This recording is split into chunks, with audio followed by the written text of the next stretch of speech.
let's go down memory lane then, Ian, because if we're answering this question, is OpenAI or ChatGPT the new Netscape, we had better explain to those people younger than 50 what Netscape was and what do we actually mean by the new Netscape.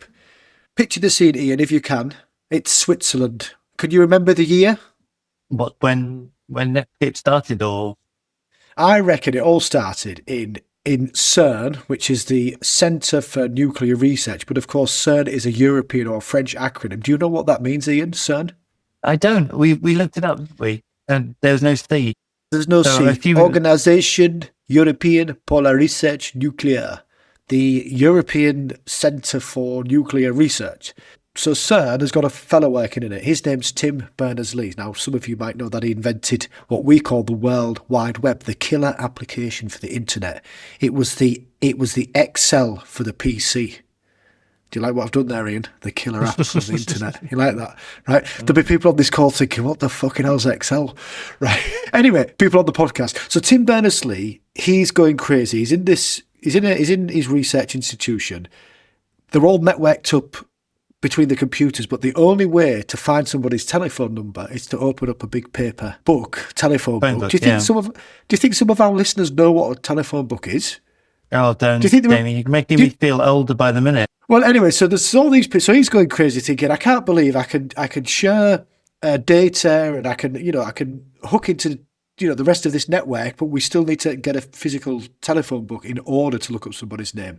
So he sat there going bonkers. He comes up with this idea for the World Wide Web, and the idea is that if he's got experimental data, all telephone numbers. By the way, did you know that they prototyped the web with CERN's telephone book? Really? Is that what the first? Oh, the first web app was. Oh. Yeah. So he basically said, listen, I've got this idea. There's only going to be some very simple things. There's going to be a server, this computer that's got data on it. There's going to be a client that grabs the data. And there's going to be one extra thing called a universal locator, because every little bit of data will be different. Now, little did he know that when he wired up CERN's computers so they could look up each other's phone numbers, that actually his invention would be mainly used to share pictures of cats. But that is what happened.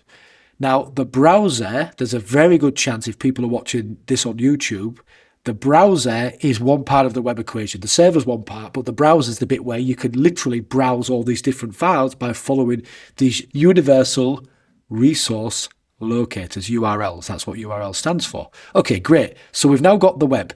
Here's the problem, Ian. Do you know what the problem is? I don't. You're going to tell me. I'm going to tell. What do you mean you don't know? You're as old as I am. The problem there's lots of problems. No, but there was a key problem with the web, and I think it's because Tim Berners-Lee was not very good at UX, user experience. The browser was crap. It was some sort of text thing you had to type in, a bit like a terminal when you SSH into Linux and then you do a bit of FTP in. Oh. So the browsers were rubbish, and so therefore, without a decent browser, it was going to be difficult to navigate this already very academic thing. Now, there's a fella comes along, he's working at the National Centre for Supercomputing Applications. That's a bit of a mouthful. He's called Mark Andreessen. Now, have you heard of him? Yes. I think many of our listeners will have. Mark Andreessen, 1992, he's a researcher messing around with supercomputers. Back then, supercomputers did more or less what normal computers do. Andreessen comes up with a better browser. He did that while he was working as an academic, and then it first came out in 1993. That was the first release. Now, 14 months later, he must have sensed things were changing. He started his own company, and that company was Netscape. And this is the kicker. This is where I'm getting to with, is OpenAI the new Netscape? 16 months after that, 16 months in, so it's now August 1995. So barely 3 years have passed between Andreessen was messing around with the first browser, and only 6 years have passed since Tim Berners-Lee came up with the web in a fit of rage because he couldn't find somebody's telephone number. All right, fine. Guess how much on the first day of trading when Netscape went public, August 9th, 1995, guess what it was valued at? $95. Oh, per share?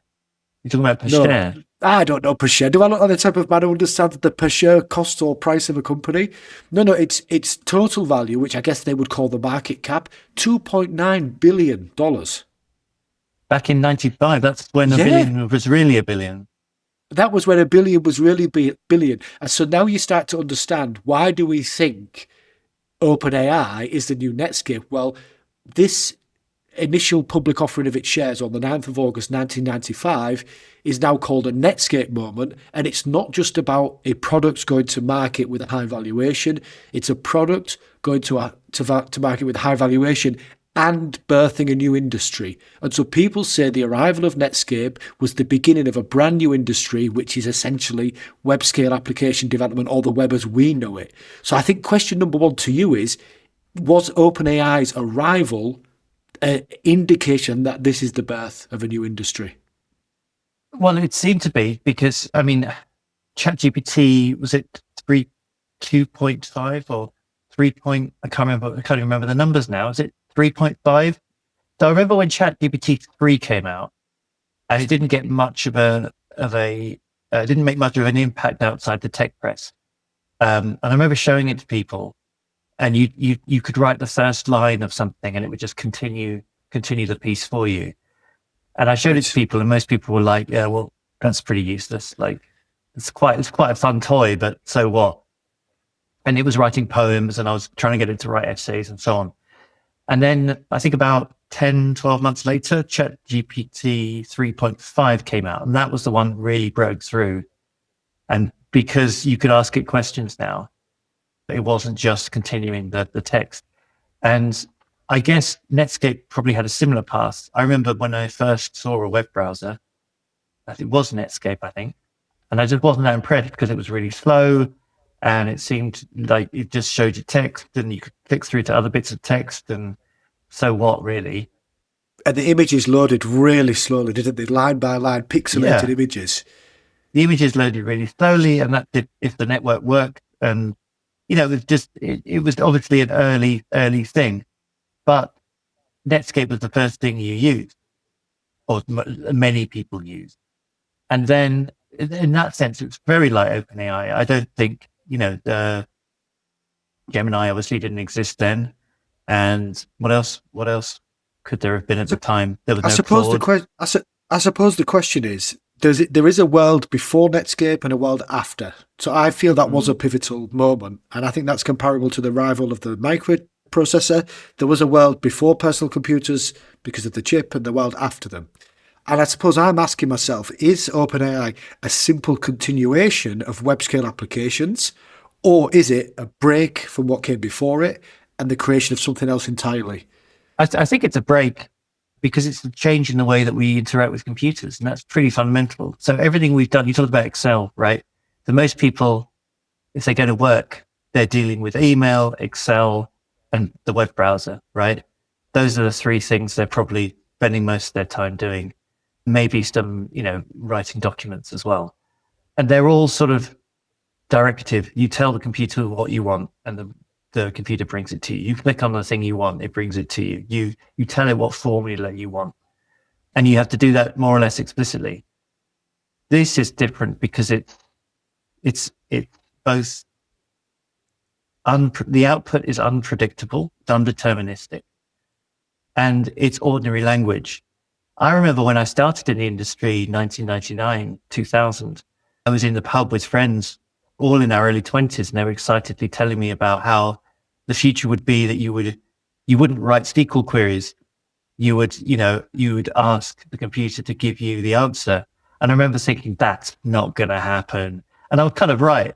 Like, the technology Yeah, wasn't yeah, there in yeah. 2000, but it did happen eventually.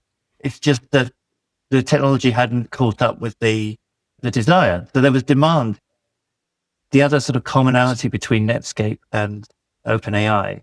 Now, OpenAI hadn't gone public yet, but its valuation is ludicrously high. It is said, I think, in the trillions, simply because it was the first to the market, right? Gonna hear But a loud pop anytime soon with that valuation. well, yeah, I mean, that's what people are fearing, right? And Mm. and one thing that Netscape had, that OpenAI has, the same problem, Where's the profit coming from? Right. Netscape had no one was giving it money when they had basically no revenue at all when they went public, and yet they were worth billions simply because they had all these users and they had all this mind share. And the idea was that the money would follow. OpenAI kind of has the same problem, right? No one knows. And again, it's not public yet, so we don't know what the profit and loss is for OpenAI, but we're pretty sure that they're losing money. Let's explore that, because I think going back down memory lane, it's worth telling our listeners what happened after Netscape had their Netscape moment. Now, the problem is, as you rightly point out, there's no revenue and they've got all these users. However, they had no competitive advantage to defend. All the browser did was implement the HTTP protocols, and actually, you could have written a browser, write it. You could. It was harder then. It's a lot harder then to write a browser than it would be now, I have to say. That's a fair point, but nevertheless, it became a commodity. Other people could create web browsers, and Microsoft, of course, had just sort of launched Windows 95, and even though it was an operating system launched for the age of the internet, the way you bought it was by queuing up at a shop where you got a box wrapped in cellophane, and the queues were massive. In London here, for example, queues around the software store were huge. So people were picking up Microsoft's Windows 95 on CD, and it was bundled with Internet Explorer. Now, later, of course, they'd get into trouble for that, monopolistic practices. But nevertheless, that was the beginning of the end of Netscape, because open source variants came out and really commercial variants such as Internet Explorer came out from Microsoft. So now I'm going to ask you again, is ChatGPT the next Netscape? In other words, number one, is it commoditized? And number two, is somebody going to come out with something bigger and better and simply shove them to the side like Netscape was once shoved to the side? Well, I guess the big difference is that OpenAI hasn't gone public yet, and it does have competitors. So it is a commodity now. Is that a hard, solid fact that these chatbots that are powered by LLMs, they're commodity? Boom. We're making that as a statement. I would, because you've got Claude Code, you've got Mistral, you've got Gemini, you've got 5 or 6 options, right? All of which there may be different pricing models, whatever, but they all have different. They're all fairly interchangeable. You know, some are better than others for certain tasks. Some are more enterprise friendly, whatever. But you've got multiple choice. Back in the Netscape days, you didn't really have that. I mean, there may have been other providers, but they were clearly inferior. Even Explorer was clearly inferior to Netscape for a long, long time. So I would say it's a commodity, which is not good news for OpenAI. So just, I don't want to sound too much like a business person who's just come from his MBA or her MBA, but I'm thinking of things like the expressions they would use is, what is the defensible position? What is the intellectual property? And there doesn't seem to be anything that OpenAI have got that they can then defend, or they can legitimately charge for that you couldn't get from Anthropic for a better price and a better quality. I think the big thing that will separate these players is the cost of inference. So I don't know if this is true, but I read that if you do a search on Google, and by the way, Google's numbers were hugely up recently because they've just started, they've integrated AI. Their search numbers are up, their revenue is up. So it seems like they're weathering the storm very well. But what I read was that every search term you do, it calls AI and gets an AI answer. Right. That AI answer takes 9 seconds, the equivalent of 9 seconds of your TV being on standby, I think. Or maybe it was 9 seconds of your TV being on, which is incredibly low. So Google, not short of brains and not short of AI researchers, may have figured out a way to get good enough AI results for very cheap. And that may mean that they win in the long run. They've got a lot of competitive advantage. Okay, Ian, it's now time to wrap up this section. So I think I'm going to put you on the spot and I'm going to make you answer the question, is ChatGPT the new Netscape, or is OpenAI the new Netscape? And these are my criteria. Number one, did the arrival of the business signify a brand new industry, the birth of a new industry?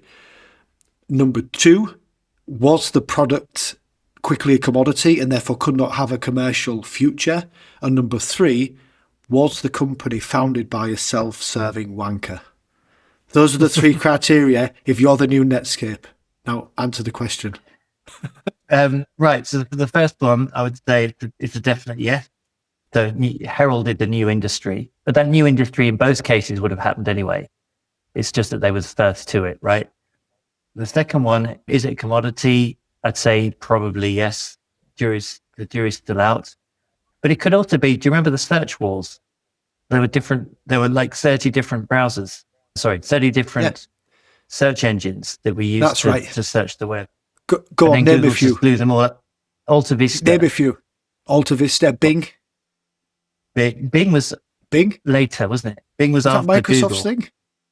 Yeah. Oh, really? Yeah. Ask Jeeves. Do you remember Ask Jeeves? Ask Jeeves. Yep. They used to advertise on TV, I remember. So they had a lot of money. Ask Jeeves. Yep. And there was Yahoo, of course. I remember Yahoo. Yep. They had a search, but I think they paid Google for their search engine. That was Google's original business model, sell their search engine to other businesses. Right. I remember I used to use Dogpile, which used to collect the results from multiple different search engines and put it into one big search engine. I remember me and my dad were like, this is the best search engine ever. We're going to be using this for decades. And then Google came along and just blew them out of the water. I think I remember the film Jennifer Lopez. I don't know why I remember this. I don't even know if I've seen the film. I only half seen the film.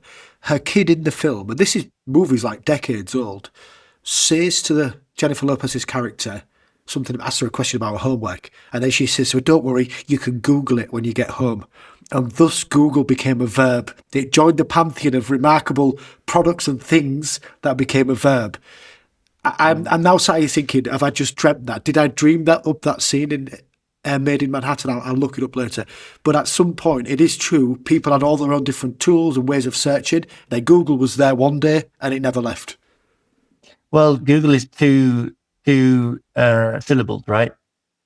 ChatGPT is 4, right? And I think that's a huge mistake they've made there. Because you would never use ChatGPT as a verb, would you? So I'll just ChatGPT that for you. What about if you pronounce ChatGPT like Boris Johnson does? Do you know how he pronounces it? How does he pronounce it? ChatGPT. That's how he pronounces it. Google it. He's in an interview. He says, I love these LLMs. I love ChatGPT. And the interviewer's like, what? What do you love? It's ChatGPT. But yes, correct. It's difficult to make a verb from ChatGPT. Yeah. I mean, Hoover is the other example, right? There was also two syllables. Hoover was a great one, but Amazon became a verb, but for not very nice reasons. Companies back then, Toys R Us and Barnes and Noble and other companies like them were Amazoned. So when you've been Amazoned, it's because Amazon had decided to come in and shit on your decades-long parade with cheaper products delivered quicker with higher service. So Microsoft used to embrace and extend, right? They would just take over your part of the computing landscape. That area. Yeah, got you. Okay, Ian, you've not answered the question. Part 1. Do you remember part 1 of the question? Yeah, it was a new industry, yes. Commodity, yes. Yeah. And then founder, well, yeah, Sam Altman is seen as a bit of a megalomaniac, isn't he? I guess history will be the judge on both Andreessen and Sam Altman. On that note, Ian, I'm going to thank you for answering that question. Is ChatGPT the new Netscape? Thanks for watching Container Solutions TV. If you enjoyed this episode, subscribe on YouTube and follow Container Solutions on LinkedIn for cut-down parts and weekly clips. If you want help with platform engineering, cloud-native transformation, or you need to follow the money in order to change how you operate your cloud at scale, then visit our website using the links below and get in touch. We'll see you in the next episode.